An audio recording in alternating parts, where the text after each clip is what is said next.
Your drive to and from Newport News Shipbuilding could change, and this road is going to look a lot different in the coming weeks. Construction crews with the City of Newport News will replace the Huntington Bridge. The project will close a lot of roads near the gates. The main goal is to make your drive safer. The bridge that crosses over railroad tracks is 119 years old. The Virginia Department of Transportation says the bridge is functionally obsolete. Due to replacement, because it's so old, so it's obviously going to be safer, and it's going to maintain the same amount of lanes, but it's going to be brand new. So here's what's going to change. Outside the gate, Huntington Avenue will be closed from 39th to 42nd Street.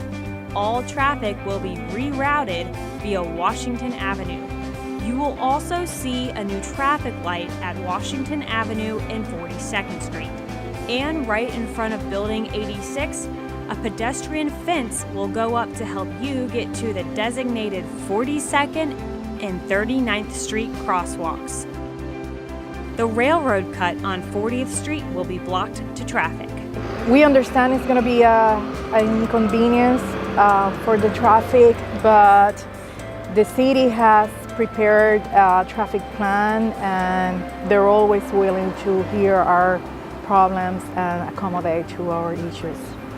So the advantages would be that the bridge will be more structurally sound, it would be more reliable, and hopefully for many, many years to come, it would be just safer for everybody's commute. Construction is expected to begin in early March. For Newport News Shipbuilding, I'm Lena Wallace.